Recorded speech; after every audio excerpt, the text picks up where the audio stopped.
আগামী 1 মাসের মধ্যে জঙ্গিরা অস্বাভাবিক কিছু ঘটানোর চেষ্টা করতে পারে, এমন আশঙ্কা করেছেন খোদ বাংলাদেশ সেনাবাহিনীর প্রধান জেনারেল ওয়াকারুজ্জামান।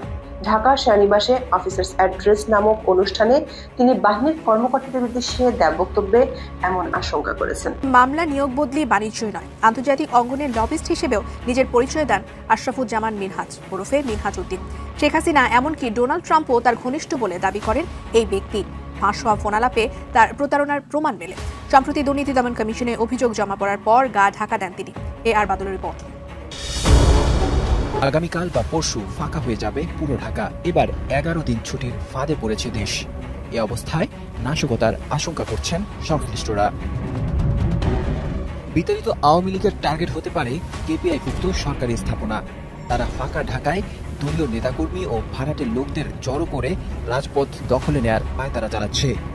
এ নিয়ে আওয়ামী লীগের পলাতক নেতারা ভারতে ও দেশে গোপন স্থানে দফায় দফায় বৈঠকও করেছেন।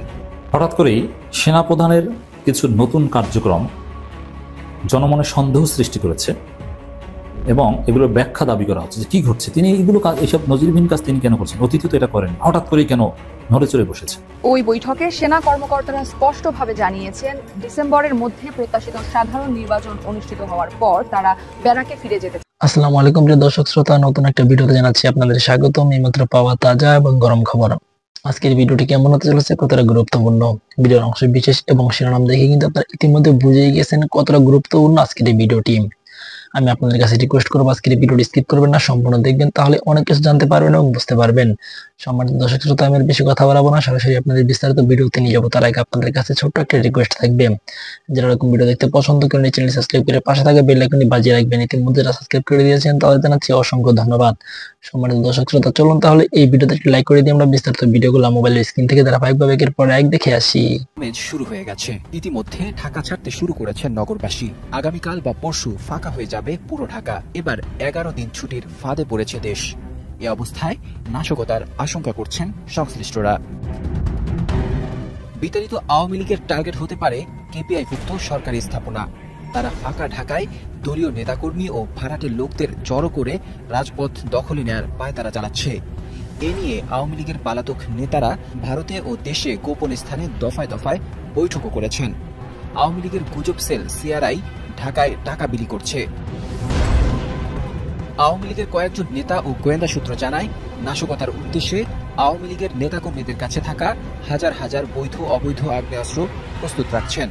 এছাড়া তাদের আরেকটি অপকৌশল হচ্ছে চলতি সপ্তাহের শুরু থেকে সামাজিক যোগাযোগ মাধ্যম সহ বিভিন্ন মাধ্যমে গুজব ছড়িয়ে ভীতি ও উত্তেজনার পরিবেশ সৃষ্টি করা। স্বৈরাচার শেখ হাসিনা ভারতে পালিয়ে গেলেও সেখান থেকে টেলিফোন ও সামাজিক যোগাযোগ মাধ্যম ব্যবহার করে আওয়ামী লীগের নেতাকর্মীদের নানা নির্দেশনা দিয়ে যাচ্ছেন। ডক্টর ইউনূস সরকারের বিরুদ্ধে নানা হুমকির অডিও রেকর্ড প্রতিনিয়ত ভাইরাল হচ্ছে।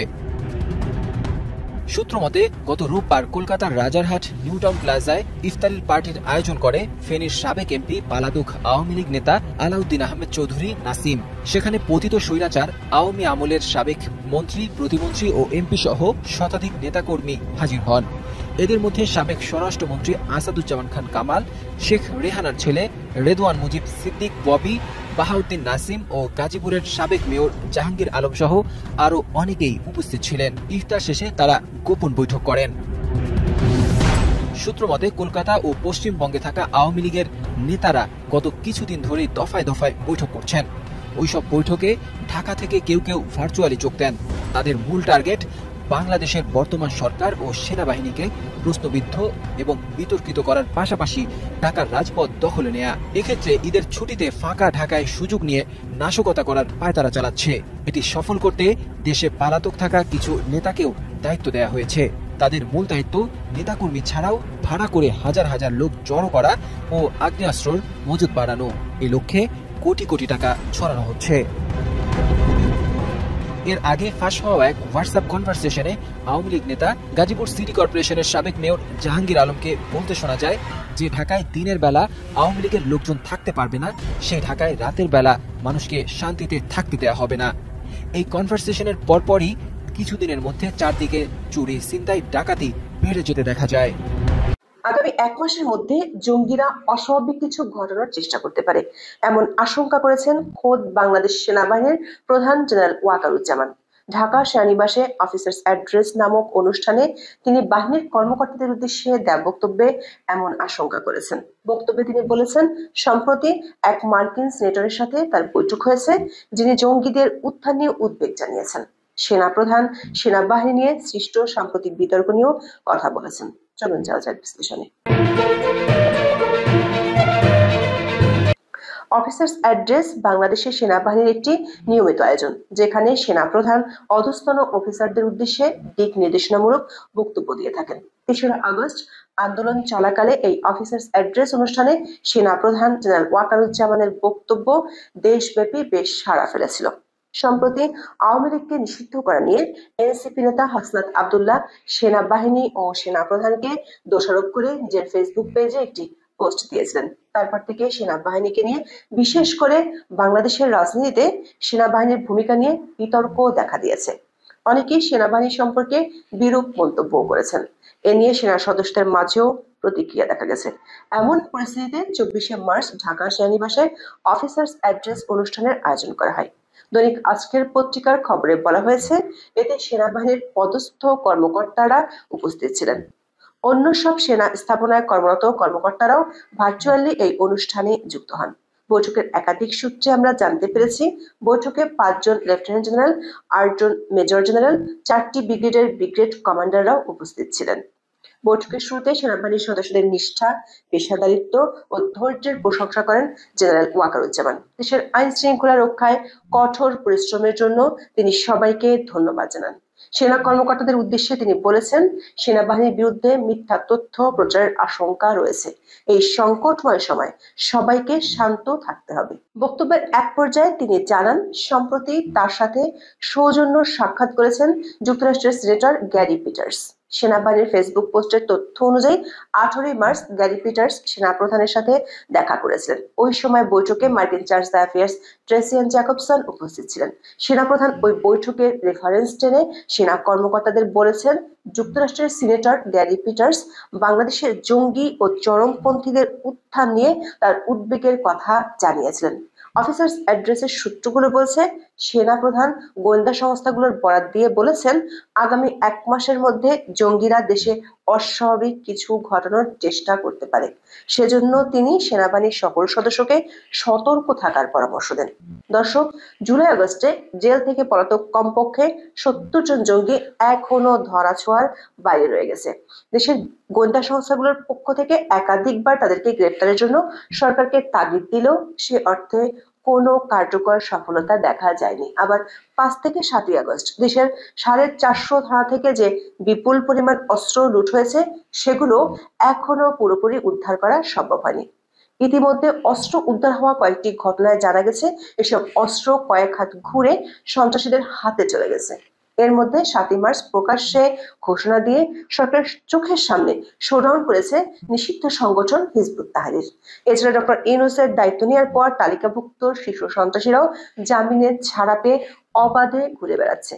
এর মধ্যে কয়েকদিন আগে ঢাকার পার্শ্ববর্তী এলাকা থেকে র্যাব গ্রেপ্তার করেছে আরাকান রোহিঙ্গা স্যালভেশন আর্মি বা আরসার প্রধান সহ 9 জনকে। আরসার জঙ্গি তৎপরতার কথা আন্তর্জাতিকভাবে স্বীকৃত। এমন পরিস্থিতিতে সেনাপ্রধান জেনারেল ওয়াকারুজ্জামান আগামী 1 মাসের মধ্যে অস্বাভাবিক কিছু ঘটার ইঙ্গিত দিয়েছেন অফিসার্স অ্যাড্রেস মিটিংয়ে। সেনাপ্রধান বলেছেন, বহু উস্কানির পরও সেনাবাহিনী ধৈর্যের সঙ্গে কাজ চালিয়ে যাচ্ছে, যা তাদের পেশাদারিত্বের প্রমাণ। তিনি একটি হাদিস উল্লেখ করে বলেছেন, শক্তিমান সেই ব্যক্তি নয় যে কুস্তিতে অন্যকে পরাস্ত করে, বরং প্রকৃত শক্তিমান সে যে রাগের সময় নিজেকে নিয়ন্ত্রণ করতে পারে। সেনাপ্রধান যে কোনো মূল্যে আগামী জাতীয় সংসদ নির্বাচন সুষ্ঠুভাবে অনুষ্ঠানের উপর জোর দিয়েছেন। আমাদের প্রধান উপদেষ্টা অধ্যাপক ডক্টর মোহাম্মদ ইউনূস নিজে ইদানিং তার বিভিন্ন বক্তব্যে, বিভিন্ন ভাষণে বারবার যুদ্ধের কথা উচ্চারণ করছেন। আমাদের সন্দেহ যাচ্ছে, নানান ধরনের প্রশ্ন জাগে, তিনি কেন তার বক্তব্যে, তার ভাষণে বারবার যুদ্ধের কথা স্মরণ করিয়ে দিবেন? বিষয়টি কি আসলে? তিনি মঙ্গলবার জাতির উদ্দেশ্যে মহান স্বাধীনতা দিবস এবং পবিত্র ঈদ উল ফিতর উপলক্ষেও যে ভাষণটি জাতির উদ্দেশ্যে দিলেন, সেখানেও এই যুদ্ধাবস্থার কথা উল্লেখ করেছেন। তিনি বলছেন, দেশবাসীকে আমি স্মরণ করিয়ে দিতে চাই, জুলাই অভ্যুত্থানের প্রথম পর্ব সফলভাবে সমাপ্ত হয়েছে। প্রথম পর্বের সমাপ্তির মধ্য দিয়ে অভ্যুত্থানের দ্বিতীয় পর্ব শুরু হলো। মানে কি দ্বিতীয় যুদ্ধ? কার বিরুদ্ধে, কিসের জন্য? তিনি বলছেন যে সব সময় মনে রাখতে হবে আমরা কিন্তু যুদ্ধাবস্থায় আছি। গুজব হলো এই জুলাই অভ্যুত্থানের বিরুদ্ধে পরাজিত শক্তির মস্ত বড় হাতিয়ার। গুজব দেখলেই গুজবের সূত্রের সন্ধান থাকবেন, গুজবকে অবহেলা করবেন না। বেশ ভালো কথা। গুজব তো ছড়ানো হচ্ছে সব পক্ষ থেকে। সরকারি সমর্থক যারা সরকারের, তারাও গুজব ছড়াচ্ছে। আর যাদেরকে তিনি মিন করছেন আওয়ামী লীগ, অবশ্যই আওয়ামী লীগের বিভিন্ন পর্যায় থেকে গুজব হচ্ছে, গুজব ছড়ানো হচ্ছে, এটা অস্বীকার করার কোনো উপায় নেই। কিন্তু তিনি যুদ্ধের কথা নিয়ে আসছেন কেন? আর যুদ্ধের কথা যদি নিয়ে আসেনি, তাহলে তিনি সত্যকে আড়াল করছেন কেন? যুদ্ধের কথা কারা উচ্চারণ করছেন? স্পষ্টত সরকারের বিভিন্ন পর্যায়ে উপদেষ্টা, খুব নির্দিষ্টভাবে বলতে গেলে তথ্য বিষয়ক উপদেষ্টা মাহফুজ আলম এবং সরকারের যিনি স্থানীয় সরকার বিষয়ক উপদেষ্টা ছাত্র প্রতিনিধি হিসেবে আছেন আসিফ মাহমুদ, তারা তো বারবার সশস্ত্র বিপ্লব কিংবা যুদ্ধের কথা বলছেন। কেন তিনি তাদেরকে সতর্ক করে দিচ্ছেন না? তারা কেন যুদ্ধ বাড়াতে চান? গুজব দিয়ে আর যুদ্ধ কতটুকু করা যায়? আওয়ামী লীগ গুজব ছড়াচ্ছে, প্রথমেই স্বীকার করে নিয়েছে, অস্বীকার করার কিছু নেই, যদিও আমরা এটিকে সমর্থন করি না কোনো অবস্থাতেই। এবং শুধু সরকারের উপদেষ্টারা যুদ্ধের কথা বলেই ক্ষান্ত হচ্ছেন না। দেশের সার্বভৌমত্বের প্রতীক সেনাবাহিনীর বিরুদ্ধে তারা যুদ্ধের ইঙ্গিত দিচ্ছেন, ক্যান্টনমেন্ট গুড়িয়ে দেওয়ার কথা বলছেন স্পষ্টভাবে। কেন তিনি তাদেরকে সতর্ক করে দিচ্ছেন না? কেন তিনি উদরপিণ্ডি বুদুর ঘরে চাপানোর চেষ্টা করছেন? যা ঘটছে সবকিছু আওয়ামী লীগের উপর দোষ চাপিয়ে দেওয়ার চেষ্টা করছেন। এবং এই যুদ্ধটা যদি বাধে, তিনি বারবার যদি বলছেন যে আমরা যুদ্ধাবস্থায় রয়েছি, সেই যুদ্ধের জন্য কি আগে থেকেই প্রস্তুতি নিয়ে রাখা হয়েছে? পুলিশের কাছ থেকে ছিনতাই করা 8,000 অস্ত্র কোথায়? কেন সেই অস্ত্রগুলো উদ্ধার করা হচ্ছে না? এবং যেগুলো শোনা যাচ্ছে যে বাইরে থেকে বিভিন্নভাবে অস্ত্র আসছে, কেন এই সব নিয়ে সরকারের স্বচ্ছতা আমরা দেখতে পাচ্ছি না? তিনি তার ভাষণে আরো অনেক কিছু বলেছেন, যেগুলো আমার কাছে মনে হয়েছে অনেকখানি, এগুলো শুনতে খারাপ লাগতে পারে, অসত্য। আমি মিথ্যা শব্দটা বলবো না, আমি সম্মান জানিয়ে অসত্য শব্দটাই বেছে নিতে চাই। তার বক্তব্যে অনেক কিছু অসত্য, অনেক কিছু তিনি বলার চেষ্টা করেছেন। বরাবরের মতোই আওয়ামী লীগের উপরে দোষ চাপিয়ে দেওয়ার চেষ্টা করেছেন। তিনি বলেছেন যে ঐক্যমত্য কমিশন কাজ করছে সংস্কারের লক্ষ্যে, সব দলকে এক জায়গায় নিয়ে আসার জন্য, এবং রাজনৈতিক দলগুলো ইতিবাচক সাড়া দিয়েছে সংস্কারের জন্য। এটাই হচ্ছে অসত্য। রাজনৈতিক দলগুলো সংস্কারের জন্য এখনো পর্যন্ত তেমন কোনো ইতিবাচক সাড়া দেয়নি। ছোটখাটো কিছু বিষয়ে তারা একমত হওয়ার চেষ্টা করছে, তারা তাদেরকে জানাচ্ছে। কিন্তু বড় যে বিষয়গুলো, সংবিধান সংস্কার, প্রোক্লেমেশন নিয়ে আসা, সংবিধানে মুক্তিযুদ্ধের পাশাপাশি 24কে স্থান দেওয়া, স্থানীয় সরকার নির্বাচন, জাতীয় সংসদ নির্বাচন আগে করা, এগুলো কোনোটিতেই তো রাজনৈতিক যে বড় দলগুলো রয়েছে তারা কেউ ঐকমত পোষণ করেনি, তারা কেউ ইতিবাচক সাড়া দেয়নি। বরং নির্দিষ্ট সময়ের মধ্যে মাত্র 10টি রাজনৈতিক দল তাদের মতামত দিয়েছিল। এবং পরবর্তীতে এসে তিনি যে কথাগুলো বলেছেন, আওয়ামী লীগ আমলে পাচার করা অর্থ ফিরিয়ে আনা হবে, আওয়ামী লীগের যে দুর্নীতি, মানবাধিকার লঙ্ঘন ইত্যাদি ইত্যাদি বিষয়ে তিনি অ্যাড্রেস করেছেন। বিনয়ের সঙ্গে স্পষ্ট করে বলে দিতে চাই, আওয়ামী লীগের 15.5 বছরের শাসনে অবশ্যই সীমাহীন দুর্নীতি হয়েছে, গুম খুনের মতন অভিযোগ উঠেছে, হয়েছে, বাস্তবতা, শুধু অভিযোগ নয়, হয়েছে। আমরা সেগুলো স্বীকার করতে চাই, স্বীকার না করার কিছু নেই। কিন্তু গত 7.5 মাসে যে পরিমাণ দুর্নীতি হয়েছে তার ফ্রিজ থেকে তিনি তুলে ধরবেন? তারা নিজেরাই তো তাদের নিজেদের সম্পদের হিসাব এখনো পর্যন্ত দেননি। উপদেষ্টা পরিষদের কোনো উপদেষ্টা কি দিয়েছেন সম্পদের হিসাব? দেননি। কেন দেননি? যে পরিমাণ মানুষ বিচার বহির্ভূত হত্যাকাণ্ডের শিকার হচ্ছেন, মব জাস্টিসের শিকার হচ্ছেন, মানবাধিকার লঙ্ঘনের বিষয়ে হিউম্যান রাইটস ওয়াচ এবং আরো 8টি সংগঠন, মোট 9টি সংগঠন বিবৃতি দিয়েছে, তাদের উদ্বেগ জানিয়েছে। যেভাবে মানবাধিকার লঙ্ঘন হচ্ছে, সংবাদ কর্মীদেরকে বাধাগ্রস্ত হচ্ছে, তাদের উপর নির্যাতন চালানো হচ্ছে, সেগুলো বিষয়ে তিনি কি বলবেন? শেখ হাসিনা আমলে কি হয়েছে? গণতন্ত্র অধিকার হরণ হয়েছে, বাক স্বাধীনতা হরণ হয়েছে, নানান ধরনের অপকর্ম হয়েছে। এগুলো যে কোনো সচেতন মানুষের স্বীকার করতে হবে। কিন্তু গত 7.5 মাসে 15.5 বছরের যে দুঃশাসন, সেটিকেও তো কোনো ক্ষেত্রে ছাড়িয়ে যাওয়া হয়েছে। দুর্নীতি বিষয়ে ট্রান্সপারেন্সি ইন্টারন্যাশনাল বাংলাদেশ টিআইবি নির্বাহী পরিচালক ডক্টর ইফতেখারুজ্জামান তিনি তো ওপেন বলেছেন কিভাবে দুর্নীতি হচ্ছে। আমরা চাঁদাবাজি দেখছি না, আমরা দখলবাজি দেখছি না। সরকারের কোনো উপদেষ্টার বিরুদ্ধে স্পষ্ট অভিযোগ আসছে না যে তারা কিভাবে চাঁদাবাজি করছে। সরকারি দল হিসেবে যেটা আত্মপ্রকাশ করেছে এনসিপি, ন্যাশনাল সিটিজেন্স পার্টি, তাদের যে নেতারা বা সাবেক সমন্বয়করা কিভাবে চাঁদাবাজি করছেন তার প্রমাণ কি আমরা পাচ্ছি না? তারা হাতে হাতে ধরা পড়ছে না? এই সমন্বয়করা যে পরিমাণ চাঁদা তুলছে দলের জন্য, তারা শতাধিক গাড়ি শতাধিক গাড়ি বহর নিয়ে যাচ্ছে ক্যাম্পেইনের জন্য, নির্বাচনতে এসে পারেন তার আগেই এই অবস্থা। আমাদের প্রধান উপদেষ্টা ডক্টর ইউনূস আজ চীনে গেলেন স্বাধীনতা দিবসে। কোইন্সিডেন্টালি তার এই সফরটা হচ্ছে স্বাধীনতা দিবসে তিনি চীনে গেছেন, এবং চীনে যাওয়া নিয়ে বলা বাহুল্য নানা রকম স্পেকুলেশন ভারতে তৈরি হয়েছে। এটা নিয়ে কথা বলবো, তার চীনে যাওয়ার তাৎপর্য বা আমরা আসলে কি অর্জন করতে পারি এই বৈঠক থেকে, সফর থেকে, সেটা নিয়ে কথা বলবো। কিন্তু তার আগে একটা জিনিস একটু কথা বলে নেওয়া দরকার, যে ভারতের সাথে শীর্ষ পর্যায়ের বৈঠক, মানে স্পেসিফিকলি বললে জনাব মোদির সাথে ডক্টর ইউনূসের বৈঠক নিয়ে অনেক আলাপ চলছে। এর মধ্যে খুব সহসাই তারা দুজন একই সম্মেলনে যাচ্ছেন, বিমস্টেক সম্মেলন। এটা এপ্রিলের শুরুতে হবে ব্যাংককে, থাইল্যান্ডে। আমাদের প্রধান উপদেষ্টা চীন থেকে দেশে আসবেন, এসে উনি ওখানে আবার যাবেন, এবং সেখানে গিয়ে তিনি জনাব মোদির সাথে একটা সাইড লাইনে দ্বিপাক্ষিক বৈঠক চেয়েছিলেন। সেটাও প্রত্যাখ্যাত হয়েছে বলে ভারতের বরাতে আমরা জানি, আমাদের দিক থেকে এখন এটা স্বীকার করা হয়নি। একটা প্রশ্ন আসতে পারে, এই প্রশ্নটা নিয়ে আসলে কথা বলতে চাই, সেটা হচ্ছে বারবার এই কারণে বলছি, অন্তত আরেকবার আমাদের প্রধান উপদেষ্টার দিক থেকে একটা মাল্টিল্যাটারাল সম্মেলনে জনাব মোদির সাথে বাইল্যাটারাল মিটিং চাওয়া হয়েছিল সাইডলাইনে। সেটা হচ্ছে জাতিসংঘের সাধারণ পরিষদের যে বৈঠক, যেখানে জনাব বাইডেনের সাথে সাইডলাইন বৈঠক হয়েছিল, সেখানে মোদির সাথেও বৈঠক চাওয়া হয়েছিল বাংলাদেশের দিক থেকে, কিন্তু মোদি সেটাকে এড়িয়েছেন, তার সফরসূচিকে অ্যাকোমোডেট করতে পারছেন না এটা অজুহাত দেখিয়ে। আসলে তিনি দেখা করতে চাইলে সে সময় হতো, তিনি চাননি, তিনি সেটা ডেলিবারেটলি অ্যাভয়েড করেছেন, আবারও করলেন।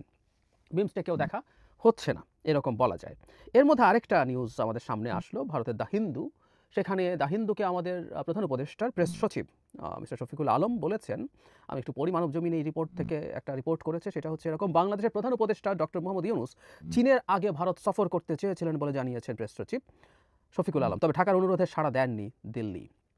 তিনি বলেন, বাংলাদেশের অন্তর্বর্তী সরকারের প্রধান উপদেষ্টা চীন সফরের আগে ভারত সফর করতে চেয়েছিলেন, ভারত পক্ষ কোনো ইতিবাচক সাড়া দেননি। ডক্টর ইউনূস ভারতের সঙ্গে উষ্ণ দ্বিপাক্ষিক সম্পর্ক চান উল্লেখ করে শফিকুল আলম বলেন, আমরা আসলে আমাদের আগ্রহ দেখিয়েছি, এবং আমরা গত বছরের ডিসেম্বরের প্রথম দিকেই ভারতীয় পক্ষকে প্রধান উপদেষ্টা ভারত সফরের জন্য ভারতকে অনুরোধ করেছি। চীন সফর চূড়ান্ত হওয়ার কয়েক সপ্তাহ আগে দিল্লিকে এ বিষয়ে অবহিত করা হয়, দুর্ভাগ্যবশত এতে কোনো ইতিবাচক সাড়া মেলেনি। আমরা তাহলে বুঝতে পারছি ঘটনাটা কি ঘটেছে। এখন এই যে বারবার দ্বিপাক্ষিক বৈঠক চাওয়া হয়েছে, একেবারে ভারত সফর করতে চেয়েছিলেন আমাদের প্রধান উপদেষ্টা, এছাড়া মাল্টিল্যাটারাল বৈঠকের মধ্যে দ্বিপাক্ষিক বৈঠক চাওয়া হচ্ছে, অ্যাপারেন্টলি মনে হতে পারে যে আমাদের দিক থেকে আমরা অনেক দুর্বলতা দেখাচ্ছি কিনা, বিশেষ করে যখন প্রত্যাখ্যাত হচ্ছি। জাতিসংঘের সাধারণ পরিষদে যখন যেখানে দুজনই গেছেন, সেখানে কিছুটা সময় করে আমাদের প্রধান উপদেষ্টার সাথে একটা সৌজন্য ধরনের বৈঠকও ভারত করেনি, এটা আমাদের মনে থাকার কথা। কিন্তু সেই সম্মেলনেই আমি যতদূর মনে করতে পারি, চীনের যিনি পররাষ্ট্রমন্ত্রী, তার সাথে আমাদের প্রধান উপদেষ্টার বৈঠক হয়েছিল, অনেকের সাথেই হয়েছে, তার মধ্যে তার সাথেও হয়েছে। পরবর্তীতে বাংলাদেশ দ্বিপক্ষীয় সফরে বাংলাদেশের প্রধান উপদেষ্টা ভারত যেতে চেয়েছেন, সেটাকে তারা ডিক্লাইন করেছে, এবং সর্বশেষ বিমস্টেকেও তারা অ্যাগ্রি করছে না। এখন ওই যে বললাম যে ক্রমাগত একটার পর একটা প্রত্যাখ্যানের পর আবারও চাওয়াটাকে আমরা কিভাবে দেখব? প্রথম কথা, আমরা চেয়ে কি খুব বেশি মেরুদণ্ডহীনতা দেখিয়েছি? আমি একটা কথা প্রায় বলি, সেটা হচ্ছে আমরা যারা ক্ষমতায় নেই, দায়িত্বে নেই, যারা বাইরে আছি, তারা অনেক কিছু বলতে পারি, পারলে ভারতের সাথে যুদ্ধ লাগিয়ে দিতেও আমরা অনেকে প্রস্তুত, আমরা যুদ্ধে নেমে যাব, ভারতের সেভেন সিস্টার্সকে আলাদা করে দিতে হবে, এই নানান আলাপ টালাপ আমাদের দেশের বিভিন্ন পরিস্থিতিতে লোকজন করছেন। কিন্তু কেউ যখন ক্ষমতায় থাকেন, তাকে অনেক কিছু হিসাব করতে হয়। ভারতের সাথে আমাদের প্রচুর এনগেজমেন্ট ছিল, আছে এবং থাকবে, অন্তত আমরা দুজনের প্রতিবেশী, যেটা আমরা কেউ পাল্টাতে পারি না। সো এখানে জিওপলিটিক্যাল গুরুত্বপূর্ণ হিসাব আছে, এখানে ইন্টারন্যাশনাল পলিটিক্সের নানান ইকুয়েশনস আছে, সব কিছুকে একত্রে রেখে ভারতের সাথে এনগেজমেন্ট ইজ ইম্পর্টেন্ট, তবে সেটা সমমর্যাদার ভিত্তিতে। খেয়াল করি আমরা ডক্টর ইউনূসের মতো মানুষ, যিনি ভারতের সাথে শত্রুতা করছেন বলবো না, কিন্তু ভারতের সাথে তিনি মাথা উঁচু করে, মেরুদণ্ড সোজা করে, শক্ত করে ভারতের চোখে চোখ রেখে কথা বলছেন, সেই ডক্টর ইউনূসও কিন্তু এই ধরনের একটা বৈঠক চেয়েছেন দ্বিপাক্ষিক। কারণ দুই পক্ষেরই উচিত তাদের দিক থেকে উত্তেজনা কমিয়ে আনা, ডিএসকালেট করা বলি আমরা যেটাকে, টেনশনের। কিন্তু সেটা ভারত করতে চাইছে না। এই বার্তা আসলে এখন অন্তত 3 বারের পর এটা খুব পরিষ্কার।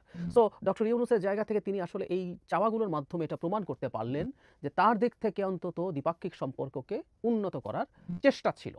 যখন কখনো যাতে এই অভিযোগ না আসে আমাদের উপরে যে আমরাই তাদের সাথে অনেক বেশি শত্রুতা করেছি, ভারত আমাদের সাথে শত্রুতা করেছে, সবকিছু আসলে ভারতেরই চাওয়া উচিত ছিল যে একটা দ্বিপাক্ষিক বৈঠক হোক, কিন্তু সেটা না চেয়ে রাদার আমরা চাইলাম সেখানেও শত্রুতা করে তারা এই ধরনের প্রত্যাখ্যান দেখিয়েছে। ভারতের মিডিয়াতেও যখন এই নিউজ গেল, দ্য হিন্দুতে জনগণও জানলো যে আমাদের দিক থেকে আমরা চেষ্টা করেছি এই টেনশনটা কমিয়ে আনার জন্য, কিন্তু সেটা ভারত অ্যাগ্রি করেনি। সো এই বিবেচনায় কয়েকবার চাওয়া, এটা নিয়ে 3 বার অন্তত হলো, এই চাওয়াটাকে আমি আসলে ভুল বলে মনে করি না। কেউ বলতে পারেন যে আমরা ভারতের সামনে অনেক বেশি নতজানু হয়ে পড়লাম কিনা।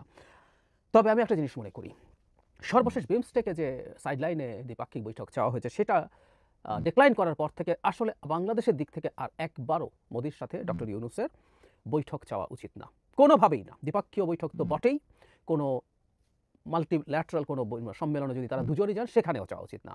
এবার ভারতের পালা, ভারতকে চাইতে হবে শীর্ষ কোনো বৈঠক আমাদের প্রধান উপদেষ্টার সাথে হবে কিনা। আমি ধারণা করি ভারত এটা আসলে চাইবে না, করবে না, কারণ তারা সিদ্ধান্ত নিয়েছে তারা এই সরকারকে তীব্রতম চাপে রাখবে। দুই শীর্ষ নেতা যদি বসেন সেটা চাপটাকে, স্ট্রেসটাকে অনেকটাই রিলিজ করে দেয়। আমি আগে অনেক কথা বলেছি এটা নিয়ে, যে শুধুমাত্র এই সরকারের সাথে প্রবলেমের জায়গা না, মানে তাদের অভ্যন্তরীণ রাজনীতি আছে। বাংলাদেশে এই সরকার জঙ্গিবাদী মৌলবাদীদের সরকার, তারা বাংলাদেশে প্রচুর মৌলবাদী কর্মকাণ্ড করছে। বিশেষ করে পশ্চিমবঙ্গের যে বিধানসভা নির্বাচন আছে আগামী বছর 26 মার্চ এপ্রিলের দিকে, তার আগ পর্যন্ত তারা এই ধরনের রেটরিক চালিয়ে যাবে।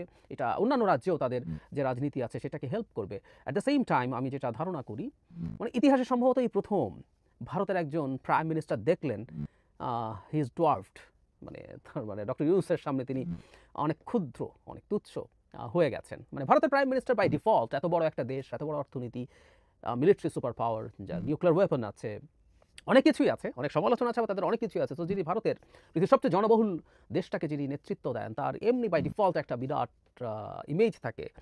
আমাদের তুলনামূলকভাবে অনেক ছোট, তুলনামূলকভাবে অনেক কম ক্ষমতাশালী একটা দেশের প্রধানমন্ত্রী বাই ডিফল্ট তার সাথে নিচে থাকবেন। কিন্তু ডক্টর ইউনূসের মতো ব্যক্তিত্ব থাকার কারণে জনাব মোদি তার ছায়ায় ঢাকা পড়ে যান। এটা সম্ভবত মোদি নিতে পারেন না, ব্যক্তিগতভাবে নিতে পারেন না। এই কারণে বলছি, মোদিদের মতো মানুষ যারা আসলে গণতান্ত্রিক ব্যবস্থায় নির্বাচিত হয়ে আদতে ফ্যাসিস্ট এবং স্বৈরাচারী, যারা বিরাট শক্তিমান হিসাবে নিজেকে পোট্রে করার চেষ্টা করেন জনগণের সামনে, সেই মানুষটা যখন একটা মাল্টিল্যাটারাল জায়গায় যাবেন এবং ডক্টর ইউনূসের সামনে তাকে ছোট বলে মনে হবে, সেই জিনিসটা তার ছায়ায় ঢাকা পড়ছেন, ওভারশ্যাডোড হচ্ছেন, এই জিনিসটা মোদি মেনে নিতে পারে না। প্লাস যেহেতু সরকারের পতন হয়েছে এবং সেই সরকারের পতনের পরপরই ডক্টর ইউনূস ক্ষমতায় এসেছেন, আমরা একটা কথা মনে রাখবো, শেখ হাসিনার কোনো পদক্ষেপ ভারতের এন্ডোর্সমেন্ট এবং পরামর্শ ছাড়া হয়েছে বলে আমরা মনে করি না। সুতরাং ডক্টর ইউনূসকে যে হয়রানিও করা হয়েছে সেটার পেছনেও ভারতের সায় এবং হয়তো পরামর্শই ছিল।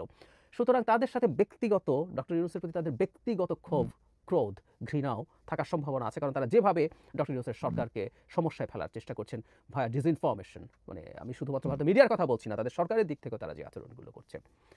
বটম লাইন হচ্ছে, আমরা চাই প্রথমত এই তথ্যগুলো যখন সামনে আসছে অনেকেই এটাকে বলার চেষ্টা করবেন যে আমরা বা ডক্টর ইউনূস নতজানু হয়ে গেছেন কিনা। আমি এটা একেবারেই মনে করি না। উনি যা করেছেন সঠিক কাজ করেছেন। ডিপ্লোম্যাসিতে এটাই হয়, টাফ হওয়া, মাঝে মাঝে আবার কিছু সদিচ্ছার সাইন দেখানো। এখন আমার বক্তব্য হচ্ছে এটা দেখানো যথেষ্টের বেশি হয়ে গেছে। আরেকবারও ভারতকে এই ব্যাপারে বাংলাদেশের দিক থেকে এক্সপেক্ট করা কিছু নেই। এবার যদি আবার করি, এতবার পরেও, সেটা আলটিমেটলি আমাদের নতজানু অবস্থারই প্রকাশ করবে এবং যত নতজানু হয়েছে আমরা দেখাবো ভারতকে, সেই জিনিসটা আসলে ভারত তার দিক থেকে তত শক্ত হয়ে যাবে। সুতরাং এটা আমাদের মাথায় রাখা দরকার আছে। নতজানু ক্রমাগত হতে থেকে আসলে আর লাভ হবে না, নতজানু সে যদি মনে করে ফেলে। তো আমরা এবার চুপ থাকবো, ভারতকে আসতে হবে, জনাব নরেন্দ্র মোদীকে তার জায়গা থেকে আগ্রহ প্রকাশ করতে হবে। তিনি বাংলাদেশের প্রধান উপদেষ্টার সাথে বসবেন এবং তিনি এক্সিস্টিং যে স্ট্রেস, যে টেনশন আছে সেগুলো ডিএসকালেট করবেন। দুই দেশেরই সংকট হচ্ছে এবং বিশেষ করে ভারতের দিক থেকে তাদের নিজের নাক কেটে পরে যাত্রাভঙ্গ করা এক ধরনের কাজ আমরা অর্থনৈতিক ক্ষেত্রে দেখতে পাচ্ছি। এছাড়া সিকিউরিটি ইস্যু তো আছেই। এই যে চীনে যাচ্ছেন, চীনে যাওয়াটা ইন এনি কনসিডারেশন ভারতের জন্য একটা স্ট্রেসের জায়গা, কারণ চীন চাইবে এই সময়ে বাংলাদেশের সাথে সম্পর্ক অনেক বেশি, প্রয়োজনের চাইতেও বেশি ডেভেলপ করতে। পাকিস্তান সেই চেষ্টা করছে। এখন ভারত যদি মনে করে সেই ব্যাপারগুলো নিয়ে বাংলাদেশের সাথে কথা বলবে, তাহলে সম্পর্কটাকে ডিএসকালেট করতে হবে, টেনশনটাকে, সম্পর্কটাকে নর্মাল জায়গায় এনে। প্রিয় দেশবাসী, শুরু থেকে শেষ পর্যন্ত যারা এই ভিডিওটি দেখেছেন সকলকে জানাই অসংখ্য ধন্যবাদ। যারা এরকম নিউজ ভিডিও পেতে পছন্দ করেন তারা অবশ্যই এই চ্যানেলটি সাবস্ক্রাইব করে পাশে থাকা বেল আইকনটি বাজিয়ে দিবেন। যারা এখন এই ভিডিওটি শেয়ার করেননি, এই ভিডিওটি দ্রুত শেয়ার করে সকলকে দেখার সুযোগ করে দিন। আজকের মতন এই পর্যন্ত, দেখা হচ্ছে পরবর্তী কোনো ভিডিও নিয়ে ইনশাল্লাহ।